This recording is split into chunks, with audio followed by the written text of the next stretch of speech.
Bismillahirrahmanirrahim. Assalamualaikum warahmatullahi wabarakatuh. Alhamdulillahi ala ihsanih, syukru lahu ala taufiqihi wa amtinani. Asyhadu an la ilaha illallah wahdahu la syarika la ta'ziman li sya'nih. Wa asyhadu anna Muhammadan abduhu wa rasuluhu ad-da'i ila ridwanih. Salawatullahi wa salamuhu alaihi wa ala alihi wa sahbihi wa sallama tasliman katsira. Allahumma anfa'na bima 'allamtana wa 'allimna ma yanfa'una wa zidna 'ilma. Allahumma inna na'udzu bika min 'ilmin la yanfa' wa min qalbin la yakhsha' wa min nafsin la tashba' wa min da'watin la yustajabu laha. Allahumma amin. Ikhwani wa akhwati fillah, a'azani Allah wa iyyakum. Insyaallah pada kesempatan kali ini kita akan membahas tentang khasaisu nabiyyina Muhammadin sallallahu alaihi wasallam wa huququhu ala ummatihi ma'a bayani anna ru'yatan nabiyyi sallallahu alaihi wasallam fil manami haq.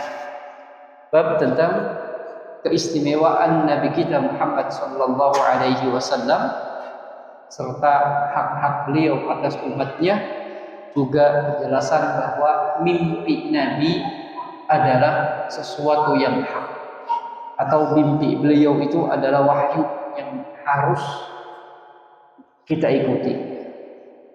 Yang pertama adalah khasaisuhu sallallahu alaihi wasallam, istimewaan beliau sallallahu alaihi wasallam yang tidak dimiliki oleh nabi-nabi yang lain. Laqad khassallahu tabaraka wa ta'ala nabiyyina Muhammad sallallahu alaihi wasallam bikatsirin minal khasa'isi wal manaqib allati faddalahu biha ala ghairihi minal mursalin wa mayyazahu an sa'iril alamin. Allah Subhanahu wa ta'ala telah memberikan keistimewaan kepada Nabi kita Muhammad sallallahu alaihi wasallam dengan banyak keistimewaan dan juga manaqib-manaqib beliau yang tidak dimiliki oleh selain beliau sallallahu alaihi wasallam. Di antara keistimewaan itu adalah umumu risalatihi likafati saqalaini minal jinni wal ins. Keumuman risalah beliau atau keumuman syariat beliau untuk seluruh umat, baik bangsa jin ataupun bangsa manusia. Ini keistimewaan pertama yang tidak dimiliki oleh nabi-nabi sebelum beliau. Maka syariat beliau itu berlaku bukan untuk manusia saja, tetapi juga bangsa jin terkena beban syariat beliau sallallahu alaihi wasallam. Oleh karena itu, fala yasa'u ahadan minhum illa ittiba'ahu wal imana bi risalati. Maka tidak boleh bagi seorang pun, baik kalangan jin ataupun manusia, kecuali untuk mengikuti beliau dan beriman kepada risalah beliau sallallahu alaihi wasallam. Hal ini sebagaimana yang Allah Subhanahu jelaskan, yang Allah Subhanahu wa taala jelaskan pada Quran surat Saba ayat 28. Allah berfirman, "Wa ma arsalnaka illa kafatan linnas, basyiran wa nadhira."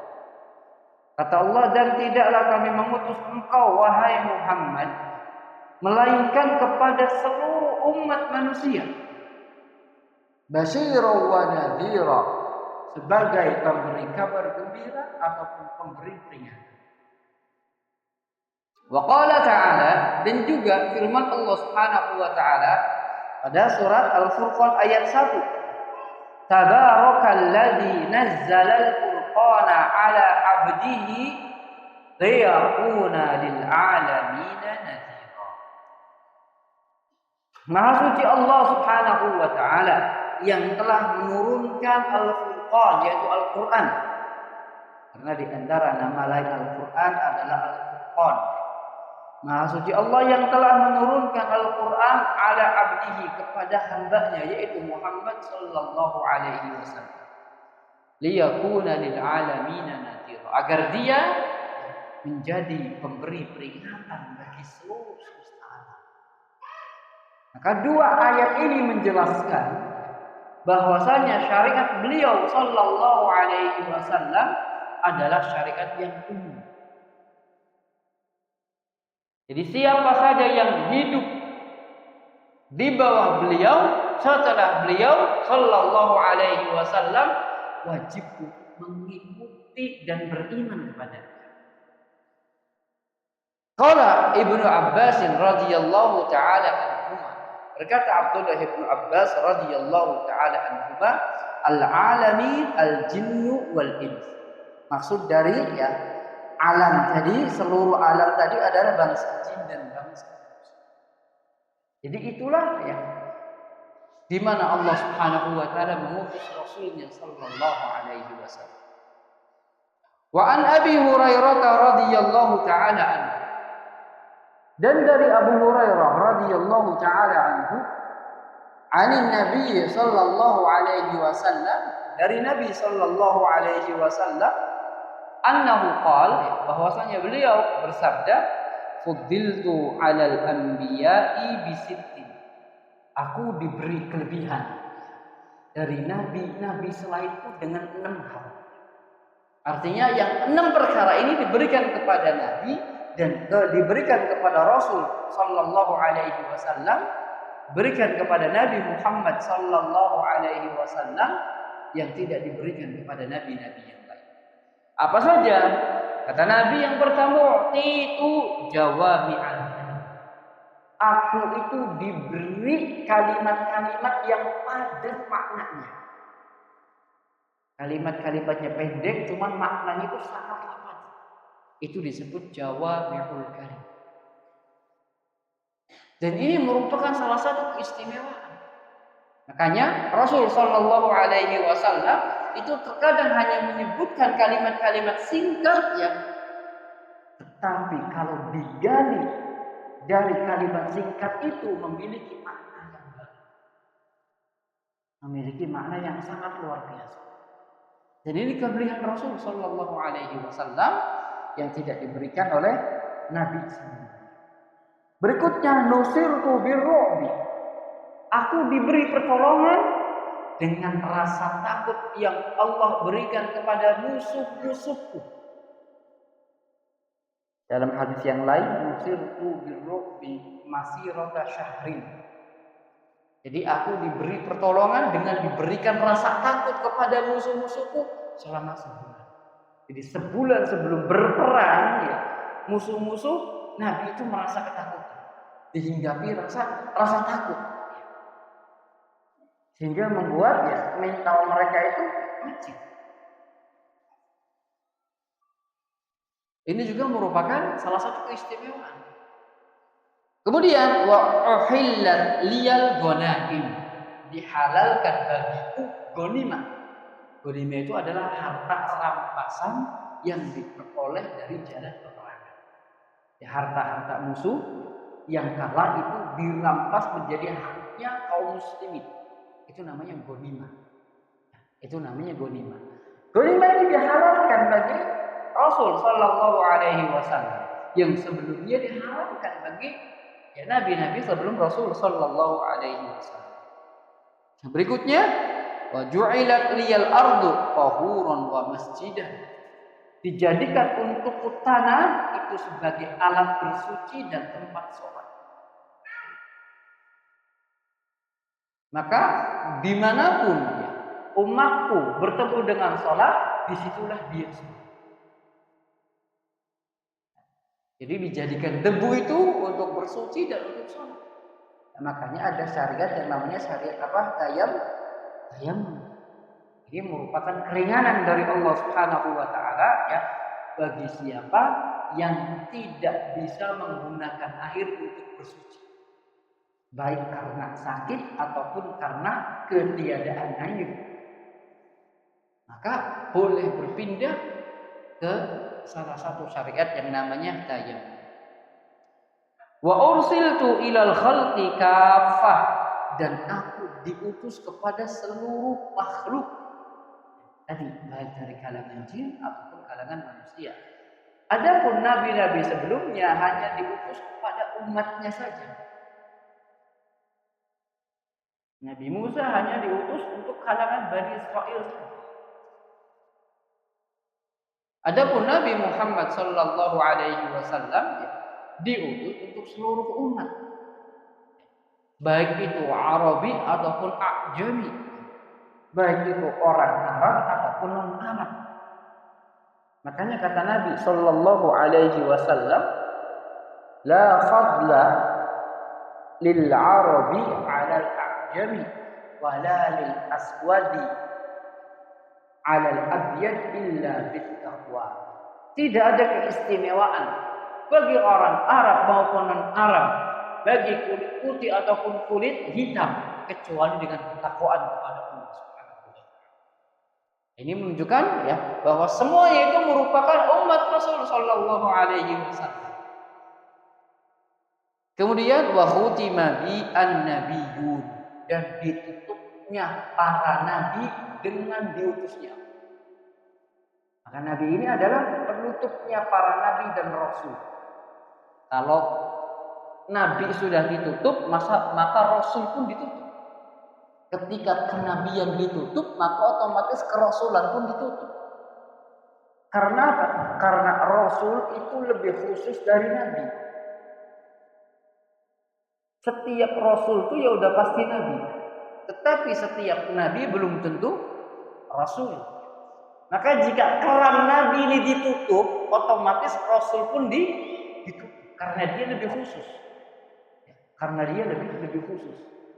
Maka ketika di sini dijelaskan wa khutima bi an-nabiyyun, dan dengan ulah para nabi ditutup, artinya setelah Nabi Muhammad itu tidak ada lagi nabi, apalagi rasul. Nabi saja tidak ada, apalagi rasul. Ini diantara keistimewaan yang Allah berikan kepada Rasulullah sallallahu alaihi wasallam. Hadis sahih yang dikeluarkan oleh Al-Imam Muslim rahimahullahu taala. Kemudian an Abi Hurairah radhiyallahu taala anhu, anin Nabi sallallahu alaihi wasallam annahu qala, walladzi nafsu Muhammadin biyadihi. Kata Nabi, dan demi jiwa Muhammad yang berada di genggamannya. Itu maknanya demi Allah Subhanahu wa taala. Karena setiap jiwa itu berada di genggamannya. Jalla jalaluhu. La yasma'u bi ahadun min hadhil ummah yahudiyyun wala nasrani. Maka tidaklah mendengarku dari umatku ini, baik dari golongan Yahudi ataupun dari golongan Nasrani. Tsumma yamutu wa lam yu'min billadzi ursiltu bih. Kemudian dia mati dalam keadaan tidak beriman denganku, siapapun itu. Baik kalangan Yahudi atau kalangan Nasrani, siapapun itu yang meninggal dalam keadaan tidak beriman kepada Rasul sallallahu alaihi wasallam, illa kana min ashabin nar, kecuali akan menjadi penduduk neraka. Nah, siapapun itu, termasuk kita yang hadir di sini. Kalau kita meninggal dalam keadaan tidak beriman kepada Rasul sallallahu alaihi wasallam, fa'iyadzubillah, semoga Allah jaga kita dari itu semua, maka kita termasuk penduduk neraka. Ini menunjukkan apa? Menunjukkan bahwa risalah Nabi, syariat Nabi itu untuk umum seluruh manusia. Hingga hari akhir nanti, hingga hari kiamat nanti. Makanya syariat Nabi atau syariat Islam itu syariat yang salihun, yang baik. Likulli makanin wa zaman. Di tempat manapun, di masa kapanpun, itu senantiasa baik, senantiasa cocok, senantiasa relevan sampai hari kiamat. Karena syariat Islam ini sudah Allah sempurnakan. Sudah Allah sempurnakan. Jadi Allah tahu. Sudah Allah sempurnakan hingga hari kiamat. Makanya orang yang mengatakan bahwa syariat Islam sekarang udah nggak pas lagi, sudah nggak cocok lagi di masa sekarang, ya, maka ini termasuk perkataan dan keyakinan yang kufur. Karena mengingkari Al-Quran, mengingkari keilmuan Allah Subhanahu wa Ta'ala. Padahal Allah Subhanahu wa Ta'ala zat yang maha berilmu. Allah itu tahu apa yang telah terjadi dan apa yang akan terjadi, bagaimana itu terjadi, itu Allah tahu. Makanya yang mengatakan bahwa syariat Islam itu sudah gak cocok lagi di masa sekarang, ya, maka kalau dia dengan sadar nyatakan ini, bisa-bisa dia telah kufur. Karena mengingkari keilmuan Allah Subhanahu wa Ta'ala. Dan juga mengingkari ayat Al-Quran bahwa Allah itu telah menyempurnakan dinul Islam. Jadi sempurna sampai kiamat. Sempurna sampai kiamat. Kalau sudah sempurna, ya, maka tinggal kita laksanakan. Tinggal kita ikuti, ya. Nggak perlu ditambahi, apalagi dikurangi. Nggak perlu, ikuti aja yang ada. Itu sudah sempurna. Karena sesuatu yang sempurna itu kalau di otak-atik lagi malah menjadi nggak sempurna. Malah menjadi tidak sempurna. Itu yang pertama. Keistimewaan Rasul yang pertama adalah keumuman syariat beliau, keumuman risalah beliau. Kemudian yang kedua, annahu khatamul anbiya'i wal mursalin. Di antara keistimewaan Rasul sallallahu alaihi wasallam bahwa beliau itu penutup para nabi dan rasul. Bagaimana dijelaskan tadi? Kalau kenabian ditutup, maka otomatis kerasulan lebih ditutup lagi. Karena Rasul itu lebih khusus daripada Nabi. Rasul lebih khusus daripada Nabi. Jadi tingkatannya itu yang paling tinggi adalah kerasulan. Kemudian kenabian, kemudian kewalian. Maka wali derajatnya di bawah apa? Di bawah apa? Nabi. Maka ketika Nabi ditutup, keran kenabian ditutup, keran kewalian terbuka. Namun, ya, keran kerasulan ditutup karena dia lebih khusus. Oleh karena itu, wali sehebat apapun, setakwa apapun, sesoleh apapun, tidak bisa bersama dengan Nabi. Tingkatannya nggak akan sama dengan Nabi. Karena sesoleh apapun itu masih kalah dengan Nabi. Maka tidak ada wali yang melebihi Nabi. Apalagi melebihi Rasul. Melebihi Nabi aja nggak ada. Ini akidah ahli sunnah wal jamaah. Yang dijelaskan oleh Imam At-Tahawi rahimahullahu ta'ala. Bahwa al-wilayah, kewalian itu tidak akan pernah bersama dengan derajat Nabi. Apalagi melebihi. Apalagi sampai ke derajat Rasul, lebih tidak sampai. Lebih tidak sampai lagi. Kama dallat ala dzalika nusus, ya, tentang Nabi Muhammad adalah penutup para nabi dan rasul ditunjukkan, ya, oleh Allah Subhanahu wa taala dalam Quran surat Al-Ahzab ayat 4. Maka Muhammadun aba ahadin min rijalikum. Kata Allah, Muhammad bukanlah salah seorang dari lelaki di antara kalian. Walakin akan tetapi dia Rasulullah, itu adalah utusan Allah, wa khataman nabiyyin, penutupnya para nabi. Ingat, dia Muhammad adalah utusan Allah, Rasul Allah, utusan Allah, dan juga penutup para nabi. Karena ada sebagian yang berkata itu kan penutup yang ditutupkan Nabi, tapi Rasul gak ditutup.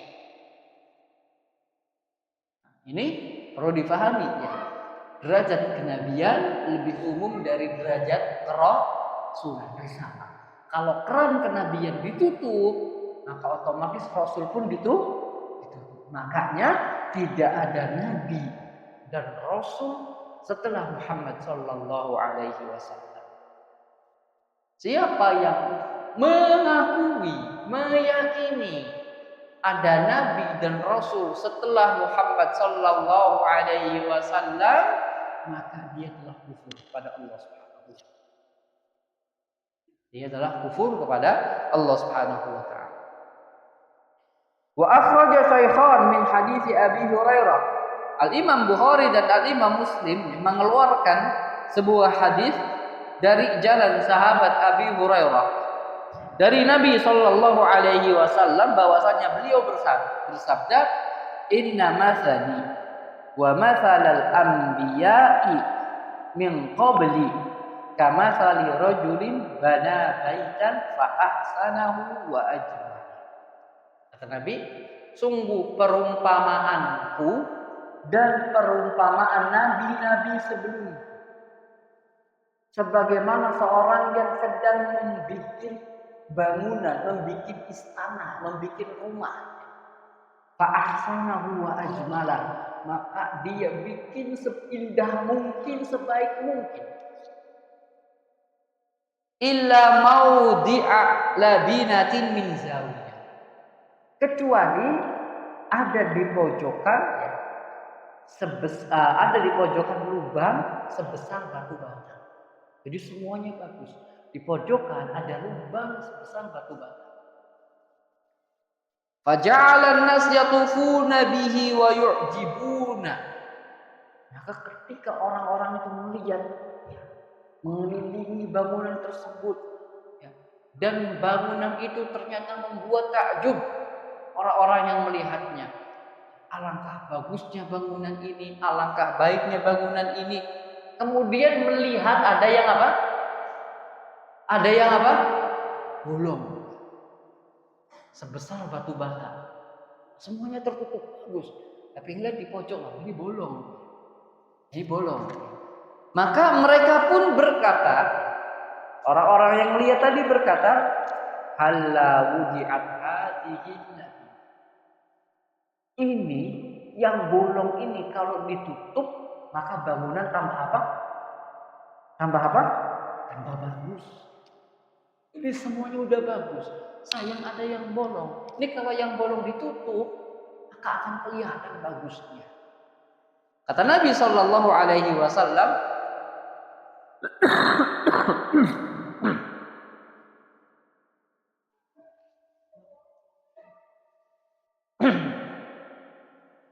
kata Nabi, fa'anal labina wa ana khatamun nabiyyin. Akulah yang akan menutup bolong tersebut. Akulah yang akan menutup bolong tersebut dan akulah penutup para nabi. Artinya ketika semua nabi-nabi sudah dikumpulkan, sudah dibariskan, ternyata hanya satu barisan yang belum keisi. Ya, barisan yang belum keisi itu milik siapa? Rasul sallallahu alaihi wasallam. Dengan ditutupnya, dengan diutusnya Rasul, maka bangunan itu sudah sempurna. Kenabian dan kerasulan itu sudah sempurna. Sudah tidak ada lagi nabi, sudah tidak ada lagi rasul yang baru. Yang ada adalah orang-orang yang meneruskan perjuangan Rasul sallallahu alaihi wasallam. Siapa mereka? Adalah para ulama. Yang Rasul sallallahu alaihi wasallam jelaskan, al-ulama warathatul anbiya. Para ulama itu sejatinya mereka adalah waris Nabi. Yang mana yang diwariskan Nabi itu adalah ilmu. Maka para ulama itulah yang akan meneruskan perjuangan Rasul sallallahu alaihi wasallam. Sehingga tidak, umat ini enggak butuh lagi nabi dan rasul yang umat ini enggak butuh lagi nabi dan rasul yang baru. Walihadihin nususu ajma'atil ummatu salafan wa khalafan ala hadihil aqidah.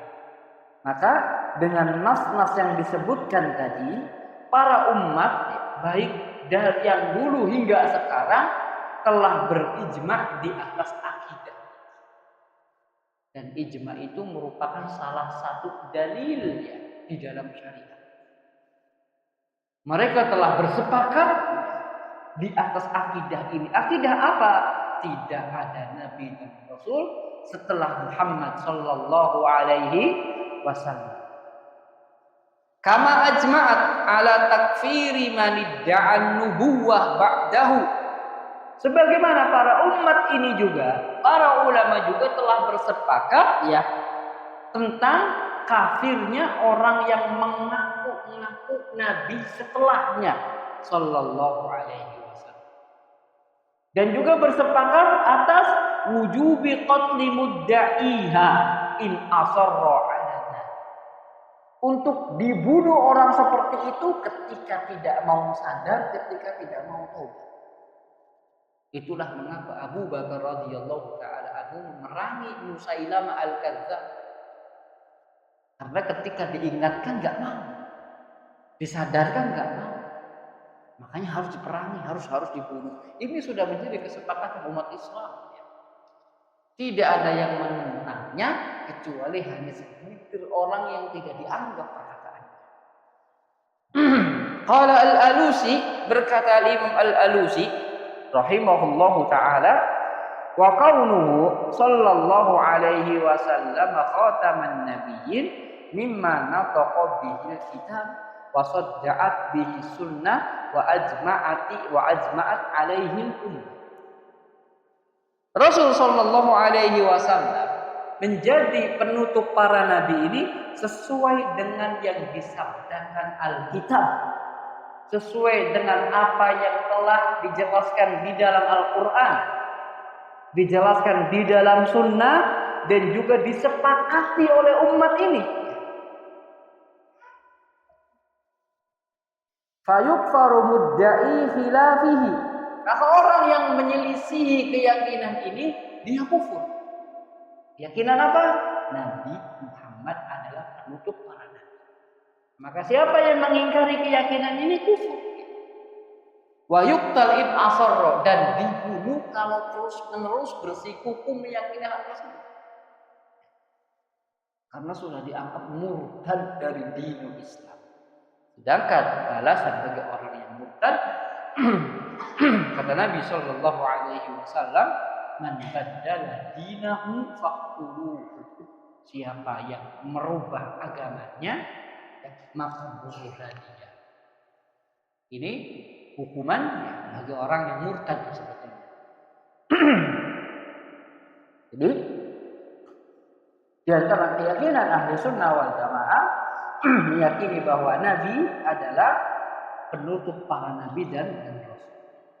Nabi Muhammad sallallahu alaihi wasallam adalah penutup para nabi dan rasul. Berikutnya, keistimewaan berikutnya, annallaha ayyadahu bi a'dhami mu'jizatin wa adhari ayatin. Allah Subhanahu wa taala menguatkan atau memberikan dengan mukjizat yang besar ya, dan juga ayat-ayat yang jelas. Apa itu? Wa huwal Qur'anul azim. Al-Qur'an al-azim. Itu mukjizat terbesar. Bagaimana tidak terbesar? Sampai sekarang pun tantangannya masih berlaku. Allah Subhanahu wa taala menantang siapa yang mengatakan Quran itu bukan darinya, ditantang untuk membuat yang serupa dengan Al-Quran. Dan tantangan ini berlaku hingga hari kiamat. Ini menunjukkan bahwa Quran itu adalah mukjizat kubra, mukjizat besar. Kalamullah, Al-Quran adalah firman Allah, bukan makhluk. Firman Allah al-mahfud, yang terjaga minat taghyiri wat tabdil, dari perubahan dan pergantian. Maka satu-satunya kitab suci yang dijaga Allah Subhanahu wa taala dari perubahan, dari pergantian adalah Al-Qur'an. Kitab-kitab sebelumnya Taurat dan Injil itu mengalami perubahan, mengalami distorsi, perubahan. Dirubah oleh tangan-tangan yang tidak bertanggung jawab. Mereka merubah ayat-ayat Quran sesuai dengan hawa nafsunya, sesuai dengan keinginannya. Tetapi Al-Quran tidak. Tidak ada satupun yang mampu merubah isi Al-Quran kecuali akan tersingkap. Karena Al-Quran adalah Al-Muhaimin, kitab penjaga dari kitab-kitab sebelumnya. Maka jika ada bunyi kitab sebelumnya yang bertentangan dengan Al-Quran, maka itu sudah dirubah. Sudah dirubah oleh tangan-tangan yang tidak bertanggung jawab. Karena pada dan sebagai puncaknya Al-Quran itu ajaran murni. Maka kalau ada isi Taurat atau isi Injil bertolak belakang dengan isi Quran, maka Injil dan Taurat itu berarti sudah dirubah. Yang dibenarkan adalah Al-Quran. Karena Al-Quran ya itu dijaga Allah Subhanahu wa taala dari perubahan dan pergantian. Al-baqi fil ummah ila an ya'dzana Allahu bi rafi'i ilaihi. Yang senantiasa ada di umat ini sampai nanti Allah angkat Quran tersebut. Dan ini merupakan salah satu tanda besar kiamat ya, yaitu Quran diangkat dari ya kitab-kitab dan juga dari dada-dada manusia. Maka nanti kita ketika buka Quran sudah tidak kita dapat lagi ada tulisan di dalam. Itu di antara tanda-tanda besar kiamat yang harus kita imani. Dan kita ya akan banyak kehilangan para hufadzul Quran, orang-orang yang hafal Quran. Ya. Bahkan kita juga sudah tidak lagi memiliki hafal Quran. Semuanya diangkat oleh Allah Subhanahu wa taala. Ini pertanda kiamat akan terjadi. Allah Subhanahu wa taala berfirman dalam Quran surat Al-Isra ayat 88. Qul la in ijtama'atil insu wal jinnu ala ayyatu bimithli hadzal Qur'an la ya'tuna bimithlihi walau kana ba'duhum li ba'din dhahira. Kata Allah Subhanahu wa taala, katakan wahai Muhammad, seandainya manusia dan jin itu berkumpul untuk membuat yang serupa dengan Al-Quran, orang-orang pinter ahli bahasa Arab dari kalangan manusia dan juga kalangan jin, kata Allah, mereka berkumpul untuk membuat yang sama dengan Quran, kata Allah, la ya'tuna bimithlihi, enggak akan bisa mendatangkan yang seperti itu. Walau kana ba'duhum li ba'din dhahir, walaupun mereka itu saling membantu, saling gotong royong, saling menyokong, akan bisa. Dan tangan ini bukan hanya di masa Nabi saja, tapi terus sampai hari kiamat Allah menantang.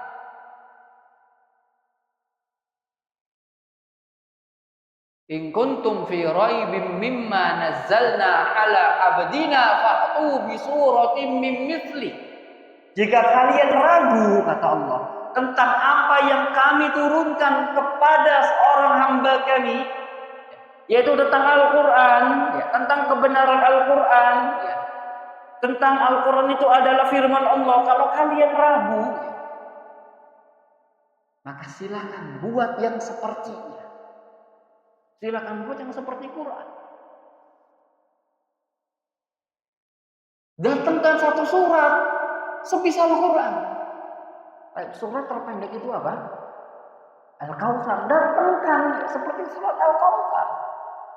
Datangkan satu surat, ya, seperti surat yang ada pada Al-Quran, surat terpendek sih. Datangkan.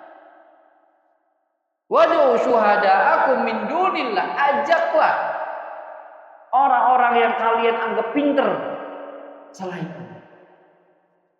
Jika kalian benar-benar jujur. Ini merupakan tantangan dari Allah Subhanahu wa taala. Dan ini merupakan mukjizat. Merupakan mukjizat.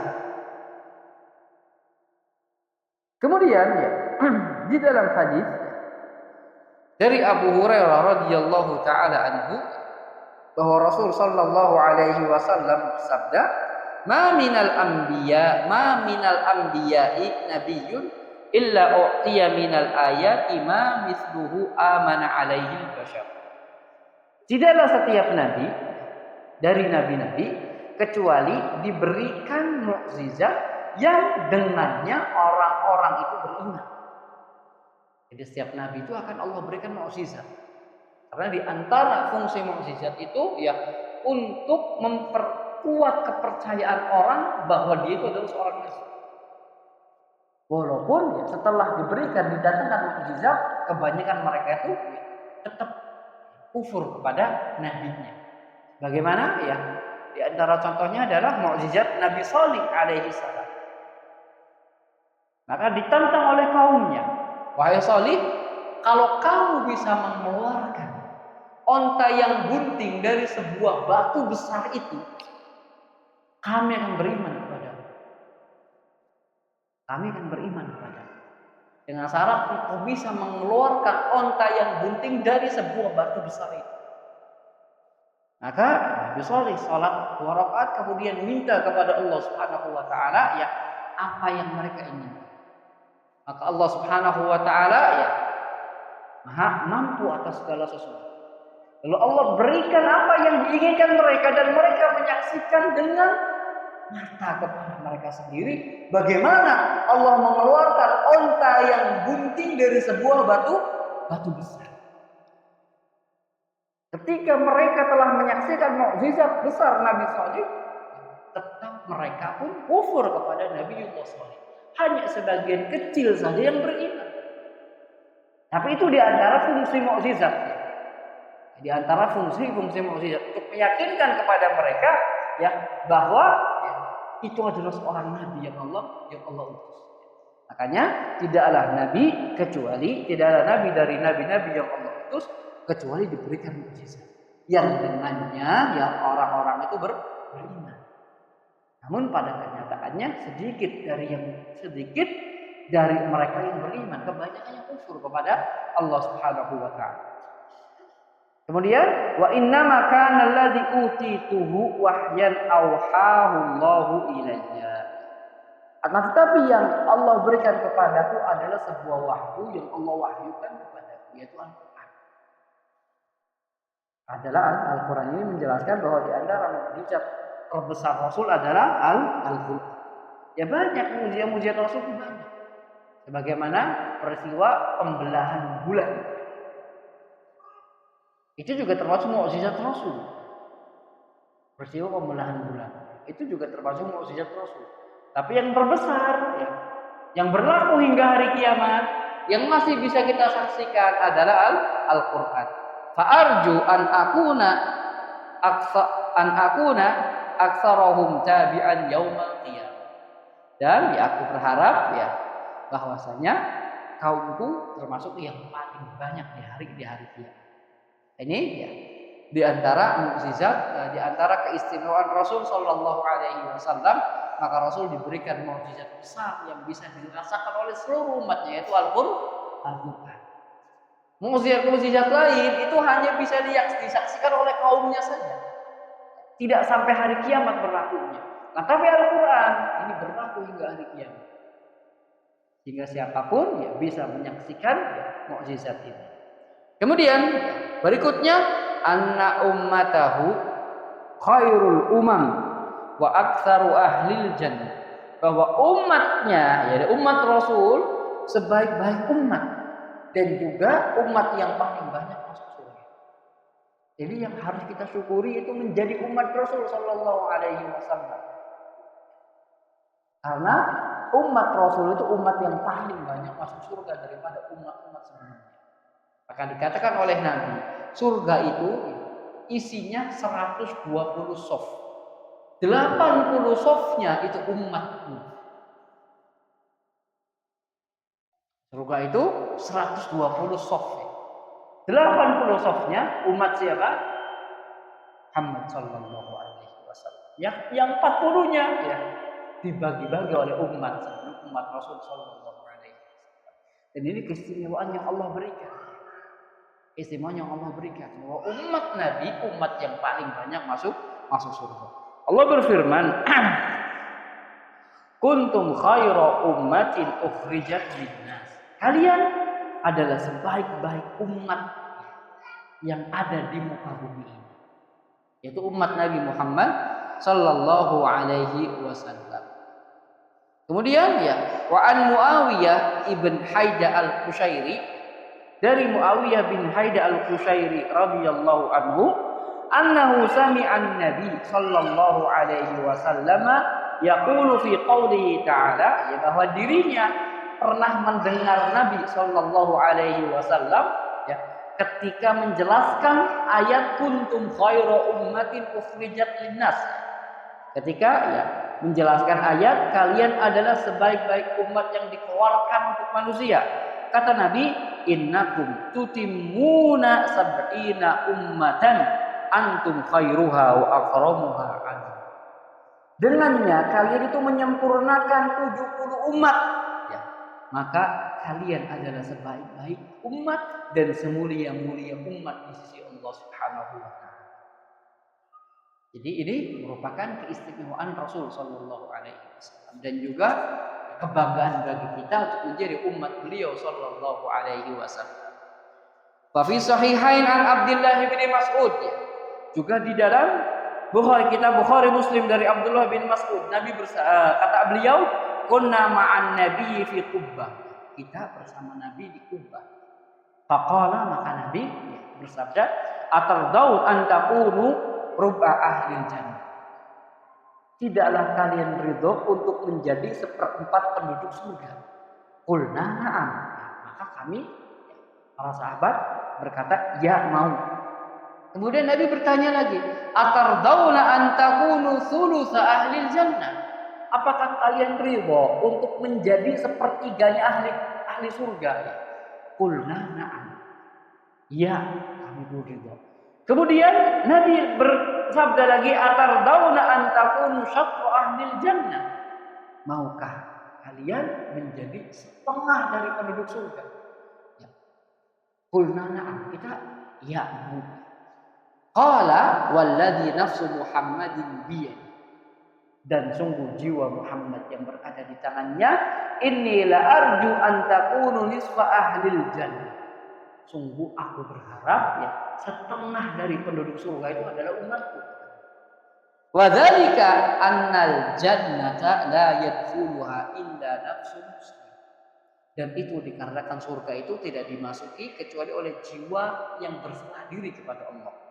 Wa ma antum fi ahli syirki, dan tidaklah keadaan kalian dibandingkan orang-orang yang menyekutukan Allah illa kasya'ratil baydha fi jildits suril aswad, seperti ya bulu putih yang berada di tengah-tengah banteng yang hitam.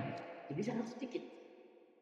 Au kasya'ratis sauda fi jildits suril ahmar, atau seperti bulu hitam di tengah-tengah ya kulit merah dari banteng. Sangat sedikit sekali. Makanya aku berharap kepada Allah agar ya setengah surga itu penduduk. Kemudian Allah kabulkan, bahkan lebih dari setengah penghuni surga adalah penduduk diisi oleh umat Rasul sallallahu alaihi wasallam. Jadi sebagaimana dijelaskan tadi, kalau surga itu isinya 120 shaf, ya maka umat nabinya mengisi berapa shaf? 80 shaf. Ini lebih banyak dari setengah. Semoga Allah Subhanahu wa taala menjadikan kita semua sebagai penduduk surga. Ini yang bisa disampaikan. Insyaallah kita akan lanjutkan pada pertemuan yang akan datang. Subhanakallahumma bihamdik, asyhadu an la ilaha illa anta, astaghfiruka wa atubu ilaik. Assalamualaikum warahmatullahi wabarakatuh.